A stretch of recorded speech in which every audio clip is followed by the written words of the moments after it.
So I have a very special guest today, President Elbegdorj of Mongolia.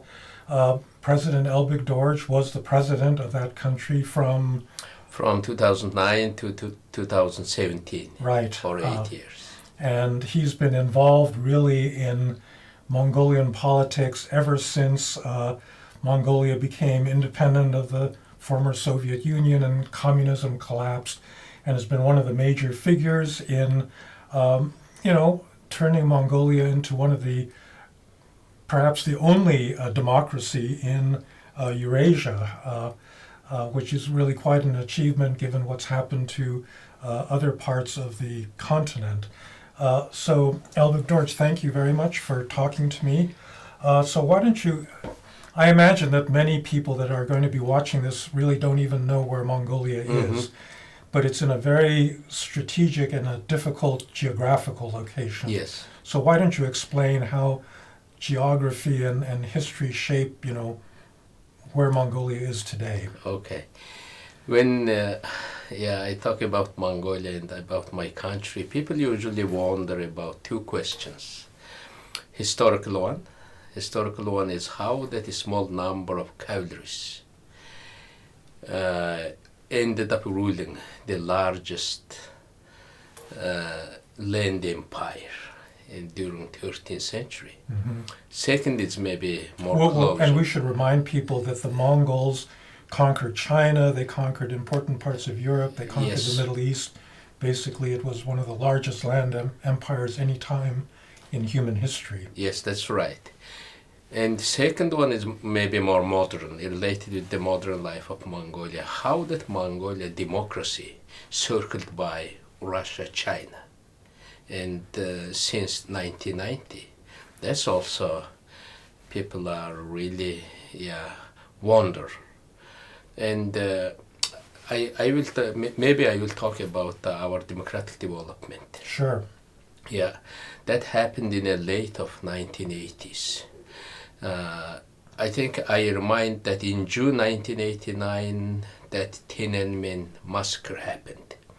Just after that, after 5 months from the Tiananmen massacre, between Red China and Soviet Union, we actually formed kind of the democratic movement in Mongolia. We started democratic movement in Mongolia.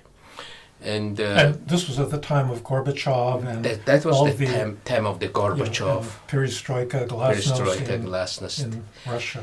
And during that time also, during the Soviet Union, most of the Mongolian students went to study in Soviet Union. I studied in Ukraine, in Lviv, which is the most western city of Ukraine, during that Gorbachev time, between 1983 and 1988, for 5 years. That was a really eye-opening experience. And we thought, that Lenin was great leader, Stalin was great leader. But when there was open Soviet Union, when Gorbachev announced that glasnost, openness, all those things, there were the many publications related with the Stalin. And Stalin was really bad guy and not that good man.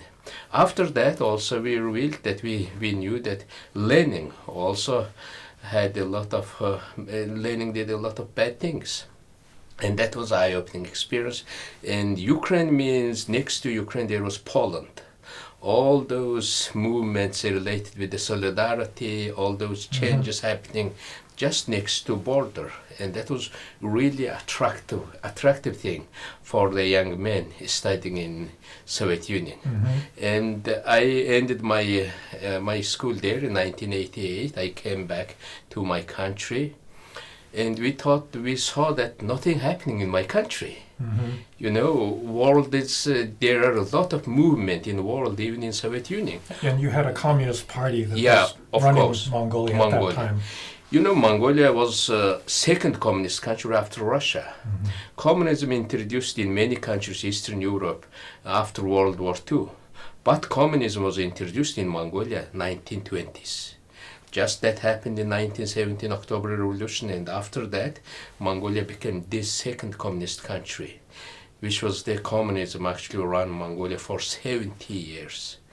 And we thought we need to change our country. We need to make that perestroika, glasnost things, real change in Mongolia.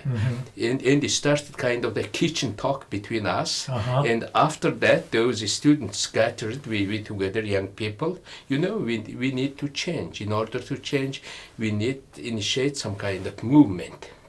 And we initiated that movement. And first our demonstration, that was very cold morning, in December 10th, 1989.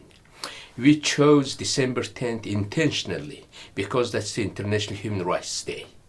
And we said we are going to celebrate International Human Rights Day.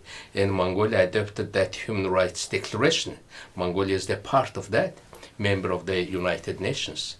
And we celebrated, and from that we actually demanded, you know, to have multi-party system and, you know, make changes in our constitution, freedom of speech, and also democratic elections, all those things which were prohibited during that time by our constitution.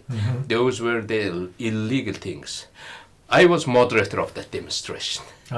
And during that morning, there were gathered around more than 3,000 people.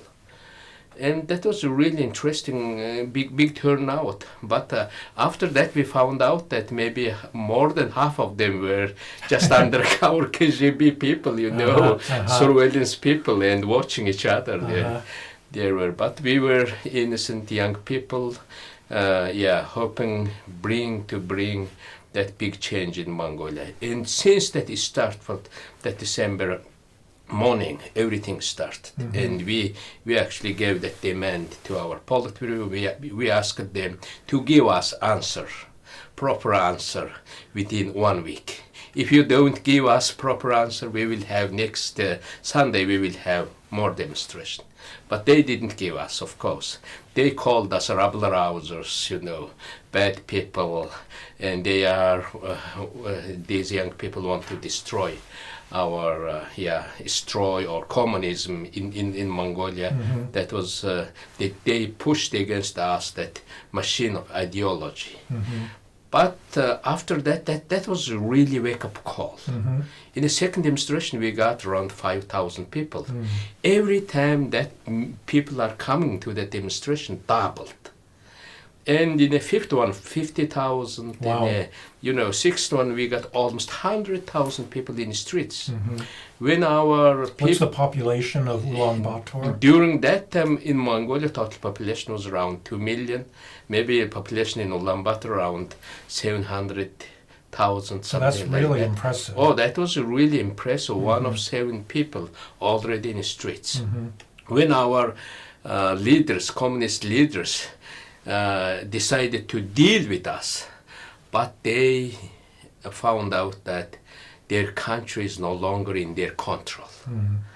And they forced to sit with us, to negotiate, to talk. And because of that, actually, we succeeded. I think timing was very important. Even though there was Soviet Union intact, we all know that in December 1991, just after we started those things, 2 years actually, Soviet Union existed there, and big contingent of Soviet troops were present in Mongolia. And I understand that your family was not happy with the fact that you were leading these demonstrations. Yes, I was born in a herdsman family. I have 7 brothers, and some of my brothers were members of the Communist Party, and they found out that, their youngest brother is, in that, within that those troublemaking people, and even moderating the demonstrations, and they were really not happy. But you still stuck it out and convinced them that this was the right thing to do. Persevered, and I told them that, my way is my way. I will follow my way, and you followed your way. And I think this is the right thing to do, to change my country, to bring freedom to Mongolia. Freedom, democracy was not only the way of life, way to choose to live free, but it was more than that. I think it was equal to rid of the Soviet domination, rid of the Kremlin, everything dictated by Kremlin. We need to rid of that. That was almost equal to the country's independence, real full independence. One thing we all know that Mongolia was an independent country. Mongolia was not within the Soviet Union, not one of the republic, but Mongolia was an independent country because our location, maybe they choose, Stalin and others choose that to keep that buffer zone independent and sovereign country. Yeah. Now, the other countries bordering Russia and China in Central Asia, Kazakhstan, Uzbekistan, Kyrgyzstan, none of them have had more than a very brief experimentation with democracy. How would you explain why within that larger Central Asian, Eurasian geography, Mongolia succeeded to the present day to maintain at least some semblance of democratic institutions? Yeah. Mongolia shares border with China, 4,710 kilometer border. It's like 2,900 miles border. With Russia, we share more than 2,200 miles of border. If any country in the world, even the United States, sharing that border, with Russia and China, and circled by Russia and China, I think even the United States would be very nervous. And in that regard, keeping Mongolian democracy intact and running that democracy, that's quite challenge. But why Mongolian democracy was successful? I think, first of all, Mongolian democracy, that movement was non-violent. We didn't give any reason to crack down our demonstrations. We told them it will be totally peaceful demonstration. We have only microphones, only papers. Let's negotiate. And even we give the ruling party, we just want a multi-party system. In Mongolia, people like the horse race. In a horse race, there is not one horse, but there are several horses race, and fastest one usually wins. Okay, let's have multi-party system. Several parties can run for elections. Several candidates can run for elections. And you guys will choose. Not the Kremlin will choose who will rule Mongolia, who will be policymakers in Mongolia. You will choose. Our people, you will choose. People actually attracted, that was quite attractive idea. And first of all, it was non-violent, totally peaceful way. We didn't shatter single window. We did not shed single drop of blood. Second also related, we choose parliamentary democracy. We knew, we were aware, we are circled by two big superpowers. If there is one man, one autocrat, it's easily, lean to any of those autocrats. If we choose parliamentary democracy, it will require more consensus, more development of the institutions, like political parties, more participation. And that was also other thing. And also in the beginning, we actually succeeded to adopt our constitution, which is included all elements of human rights, all elements of the separation of powers, and democratic constitution. And I was one of the drafters and the adopting member of that constitution. And that was really fortunate. And we kept that constitution. Maybe you need to explain in subsequent years also the conditions of Mongolia's economy. As I understand it, there's still a large part of the population that gets up every morning, gets on a horse, and there's still nomadic life in Mongolia. But also you have a lot of resources, you have a lot of natural resources. And that's been both a blessing, it's provided, income, but it's also in a way a resource curse because that provides temptations for corruption and things of that sort. So how has Mongolia dealt with these kinds of challenges? Still, more than 40% of Mongolian population, still they have some businesses, some relations with the animal husbandry or nomadic way of life. And that's nomadic way of life is really essence of our culture, essence of our survival, everything related with the nomadic way of life. Still we have more horses than people in Mongolia.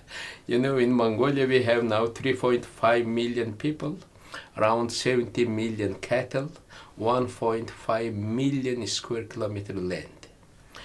Means that, we have very distinct way of life. And that actually existed there for millennia. And one time we discussed Mongolia was big power and changing the world order, bringing to new world order. And all those things actually leave that mark on us. I think Mongolians are very proud people. We are really proud of our history, and we say that even bad history or good part of history, all of them are teach us. You know, they are teaching us. And second, even when you asked about economy. In terms of the economy, we have really challenging situation in Mongolia. You know, Russian economy is more resource-based economy, and Mongolian economy same. Means that in terms of that resource-based economy, we are competitor with Russia, and also that challenge comes from Russia, and that biggest market is China. In terms of the market is also China. And Russia, they don't want to develop, implement big projects or big investment in Mongolia. They really don't want that. That is story related with the railway, all those things. It became a really big issue. Of course, in terms of the trade, we are dependent on China. Every our export goes to China. Wealth or money, budget, resource come from China. And also Mongolia is dependent on Russian oil still. And 1/3 of our electricity still now comes from Russia. And that's a big dependency. When we try to build, hydropower or new power stations, they usually Russians strangle, and you can have our, electricity a little bit cheaply. Why you should build here some power stations, hydropower, and they use that as a weapon, economic weapon, and also political weapon, and that makes Mongolian situation is very peculiar, very difficult, and also distance. In order to come to Mongolia, you have to cross Russia or China by air or by land, and very distant land. And I think this democracy, freedom thing actually brought Mongolia, made Mongolia. Mongolia was one of the closed country. Now is one of the open country. Mongolia was one of the, isolated one. Now more engaged country. And Mongolian people really paid a lot, suffered, persevered its own freedom. Still, they are trying to keep that flame of freedom in Mongolia alive between Russia and China. Even though we have, almost every day assault on Mongolian democratic institutions, erosion. Imagine that between Ukraine and Mongolia is only one country. Ukraine may be free democratic country in European side. Mongolia is free democratic country in Asian side. I think today those developments, war in Ukraine, in Europe, maybe, if that go further unpunished, you'd worry about Mongolia. That may happen also in Asia. Yeah, I should note that in, I believe, 2011, President Elbegdorj was president at that time, and he invited a delegation of us from Stanford, so that included Larry Diamond and Steve Krasner, and we spent 2 weeks traveling with him all over the country in his Russian helicopter. And I think that what I didn't understand and what I still can't quite conceive of is how big and empty a country Mongolia is. That we'd fly for hours and you wouldn't see roads, you wouldn't see, you'd see, horses and occasional settlements, but Yeah. it's such a large place, and it's Yes. very hard to conceive of governing a place that's that big and empty. That's the one of the beauty also of Mongolia. In Mongolia we don't like the fences. If you drive in Mongolia for 100 kilometers, there is no fence, and just off road you can camp there. And also our way of life, 40% means that nomadic way of life, you have to move every time in a movement. You spend 3 months winter and 3 months in other places. In Mongolian weather also, for those distinct, patterns of weather and system, and that's one of the beauty. Also, many people actually attract in that environment. People become more resilient, and because of that movement, also love of freedom. That's a spirit of freedom in every Mongol's heart, every Mongolian people's heart. I think during socialist time, that socialist system in Mongolia, communist system, was quite brutal. During Stalinist purge, 1 out of 6 adult person actually killed in Mongolia, persecuted. It's incredible.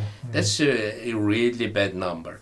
And more than 700 temples. Mongolia was Buddhist country, heavily influenced by Buddhism, and more than 700 temples were destroyed to the ash.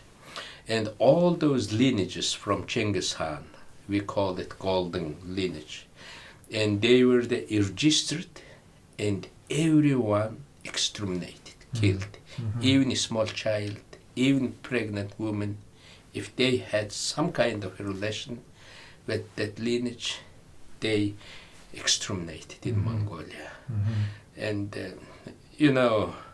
because of that, Mongolia was kind of the place, out of Soviet Union kind of place, testing place maybe, how that system, how that communist system be harsh. They tested, I think, on Mongolian soil. Yeah. So how has Mongolia struggled with the resource curse? You export a lot of copper, for example, to China, but also other, minerals. There's a lot of external trade. I mean, that's been a problem for Mongolian politicians, right? Really, really big problem. I think one thing when it comes to governance, when it comes to corruption issue, I think, of course, the decision makers and politicians are matters, and their view and how they see why this democracy freedom is important. And I think some people say that in Mongolia that transition happened because it coincided with all those movements in Eastern Europe and also collapse of Soviet Union. No, there was actually Mongolian people really fought hard for their freedom. If transition happens in any country, why it's not happening in North Korea? Why it's not happening in Eastern countries? Why it's not happening in China, or why it's not happening in Russia? You have to fight for that. You have to survive for that, and you have to pay for that. And when it comes to the governance and democracy and corruption, I think good governance is not the governance issue in Mongolia. It's existence issue. In order to save, you have to provide good governance to the people. You have to really serve for the interest of people. But in Mongolia, all the Communist Party, that the Mongolian People's Revolutionary Party, they took only one word, revolutionary. Now they call themselves People's Party. They said we are transformed, but they didn't transform. They talk like Democrats, about democracy, about openness, about all those things, but they behave very differently. Their mindset is very differently. It's easy, I think, changing the democratic political system or social system, but changing the mindset of people is very difficult. Still, that's the case in Mongolia. And for example, I will talk about when I became president. Mongolian corruption index was 120. But when we did all those reforms, judicial reform and other things, and that actually dropped within 5 years to the 70. That's very impressive. That's a really sharp drop. That was one of the sharpest drop. And I think it matters, political will is very important. Now that jumped back again 116, something like that, close to the previous number. And, in my life I have two purposes: to make my country free and to keep my people free. And I am fighting for that now. But in Mongolia there is big challenge, to most of the challenges in politics. Now our political parties became really bad institutions, really bizarre ones. They just hijacked the people's political right to them. Political party means their leadership circle. That leadership circle, a small circle, actually hijacked all those rights from their members, supporters, and they use to benefit themselves, And because of that, really we need to change totally our political parties. New registration, new law. And now the election law. We had some election violence in Mongolia. We brought that dominion system in Mongolia, and that changed a lot. But expired all those warranties and program. And now those ruling people in the government, they changed all programs. They wrote those codes, but those people who have big political interest, of course, they have that. Now we have one of the appalling political processes in Mongolia. I mean, appalling means starting the registration of voters, registration of the, citizen registration, and also using those social benefits and giving more benefits if you support our party, and also using that law enforcement system. And Mongolian election became not fair, or not free, not democratic, and we need to change it. And people are demanding it. And if you lost, free fair elections, there is no longer democracy. If we lose democracy, there is no longer independent Mongolia. Unfortunately, the United States is experiencing a version of this, the controversy over the 2020 election. So it's not just Mongolia, but I appreciate that given the earlier record, it's distressing to see this sort of thing happen. What about your relations with China and Russia right now? So China has the province of Inner Mongolia, which is ethnically Mongolian. They're not treated well, but they're still a very important customer for Mongolian resources. How are you getting along these days with Mr. Xi in power? And, there are more Mongols live in China than in Mongolia. In China, there are more than 5 million Mongols live in a bordering part of Mongolia. And people call it Inner Mongolia, but the Inner Mongolians call it Southern Mongolia. And also there are around 1 million Mongols, ethnic Mongols, live in Russia, Buryat, Kalmyk, and also Tuva, we call it. And they are a really important part of our identity. And in 2020, there was announced that, no longer in China, they are not going to teach, Mongolian scripture, which is writes from the top to down, very distinct scripture, and Mongolian language. And since then, that was kind of wake-up call for all Mongols who live worldwide. And we established the World Mongol Federation, and they asked me to be their president, and I am still their president. I even wrote letter to Xi Jinping, President Xi Jinping, and saying that, in your constitution, they're saying that ethnic groups have a right to exercise their culture, their identity, their scripture, and their language. Why you are doing that? And you have enough problem maybe in Xinjiang. Why you are making from Inner Mongolia second maybe Xinjiang? It doesn't make sense. And we are just want to keep our culture, our identity. That Chinese Great Wall, everyone knows that 6,000 kilometer Great Wall, because of us, I think they built that Great Wall. That Great Wall is actually borderline between sedentary and nomadic civilization. And our people, all those Mongols, lived there for centuries, for millennia. That's their culture. They born there, and they have every right to pursue that. We are just talking about our cultural identity, our proud culture and language things. But the Chinese don't listen. Chinese don't listen, but they sometimes now we get after that they become a little bit subtle. Oh yeah. They say we are not prohibiting all those learning. We just limiting. Maybe that was the whole classes where they in Mongolian language. Now maybe there are 3 subjects, 3 disciplines can be taught in Mongolian.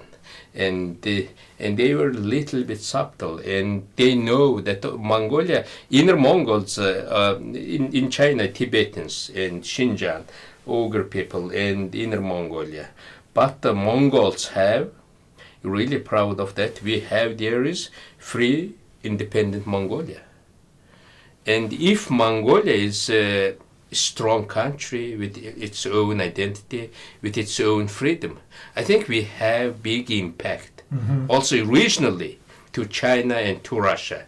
And I think that any greatness of any empire, any nation, tested how you treat national minority, how you treat the minorities. Sure. Yeah, that's actually tested. When it comes ethnic minority in Russia and China, that record is not good. And I understand that Putin has been recruiting Yes. soldiers very heavily in Buryatia. He doesn't want to draft Russians from St. Petersburg Yes. or Moscow. Disproportionately, And a lot of them have been killed. When Putin announced his first mobilization, I had a video statement, and I am calling, our ethnic Mongols, don't go for the Putin army, come to Mongolia. There are Russia is big country and bordering with many nations, and we will meet you with open arm and open heart. And through that, actually, more than 50 or 60,000 Russian citizens came to Mongolia, and through Mongolia they went to some other countries. Some of them is still staying in Mongolia. Even they are learning Mongolian language and working in Mongolia, and they say, wow, in terms of the development, in terms of the openness, is Mongolia is different. And Mongolia is showing that there is alternative way. When those people come to Mongolia from the bordering parts of Russia or China, they see that. How Mongolia, social media, for example, how open that. That's really open. No restriction there.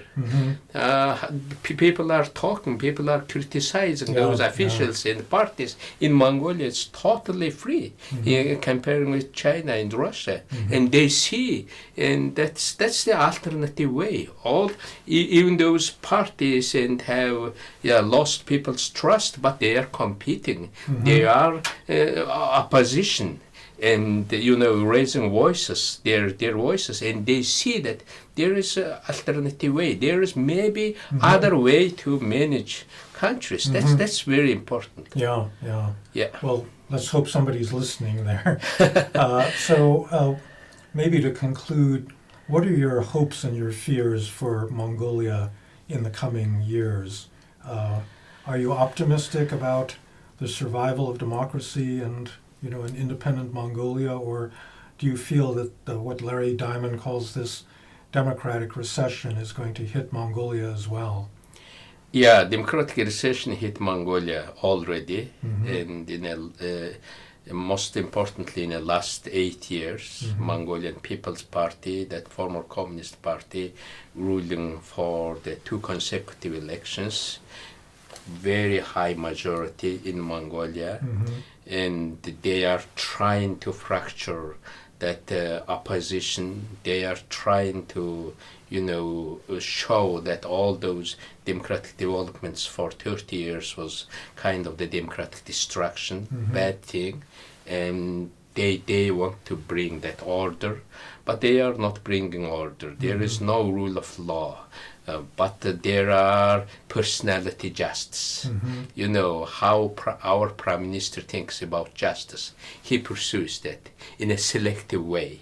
Their opponents jailed, their opponents are persecuted, all those people in media, they are bought or they are bribed or they are also sent to punishment. But people of Mongolia, best hope, you asked about hope, that democracy will survive or not.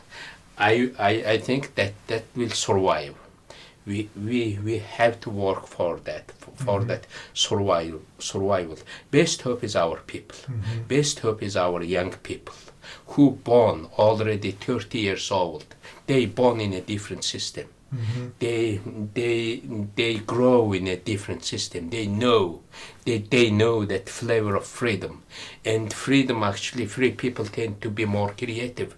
When you have that market economy, in your country, if you are president, just one morning you at least hear that there is new factory, there is new restaurant, there is new thing, new building is building. No longer now state is building buildings, or no longer state is running banks, no longer state is running shops. That's all on the private initiatives. And that's very different in Mongolia. And democratic resilience is still there. I'm really surprised that how, for example, those Iranian people are fighting that Ayatollah regime for this long time. That's how brutal they are cracking down, trying to crack down. No, it's amazing. Yeah, how those people in Mongolia, between Russia and China, circled by Russia and China, surviving, still keeping that democracy. We will keep that democracy. We really need little bit understanding. Why I invited you to Mongolia, to come to Mongolia, we need that support. We need that kind of the support that actually gives us more hope. That actually gives us more care, and we need to care more Mongolia. I think Mongolian strategic importance, because of the developments in China or in Russia, increasing. Means that strategic importance means that importance with democracy, with freedom actually increasing. Mongolia is like the democratic anchor in the east. Mongolia is like a golden star in a dark sky. And that star can be seen from very far. That flame can be seen very far. During my time, we went, many Kyrgyz people come to Mongolia to learn how to run, how to, run those elections, how to build election political parties. Many people from Afghanistan, we trained them how to run that civil government. Many come from Myanmar. And even Mongolia is a small country. We are happy to share. We have nothing to teach to others, but we have plenty of to share with others. And sharing with others makes us more stronger, more irrelevant. And because of that, Mongolian democracy is surviving. So of course, other one is his history. Mongolians have a big heart. Mongolians have a love in freedom. You know, we were the big empire. Yeah. We were the one nation can say that we were big empire. We were big contributor to the world order, and we can do that. And the Mongolian people really believe in themselves, and because of that, Mongolian people's mindset is very different, and quite independent, Yeah. quite resilient. But of course, we need help. You know, we really need to rid of that Russian dependency oil, Russian dependency on electricity, and we need more processing factories in Mongolia, more value-added things. We don't want we export everything raw materials to China, and we need more processing factory in Mongolia. You know, Mongolia is one of the biggest producer of the copper. Copper now became the 21st century oil. Yeah, that's right. And also there was rare earth, and all those young, very much educated people. When we opened up our country, our young people went to the trade and to study, to live in outside of Mongolia. Now outside of Mongolia, almost around 200,000 people. They are contributing to their country's development. They are contacting people. They are doing great things. Some of them coming to Mongolia, and those are going on. Yeah. Also the demography, you know, worldwide we have 10 million Mongols live. Only 3.5 million in Mongolia, but more than twice as much as Mongolians live. And they care about Mongolia's freedom, Mongolia's independence. And because of that, there are some certain unique factors, you know, to keep that flame alive. A real cause for hope. Yes, So, that's a really great hope. Yeah. well, let's hope that you're absolutely right about this. I'm sure you are. Mongolia can be an important lesson to many of the countries in that region, but you know, elsewhere as well. And I want to express my appreciation for the role that you, President Elbegdorj, personally played in Mongolia's transition to democracy and keeping the country democratic. So best of luck to you, and thank you. Thank you very much for this conversation.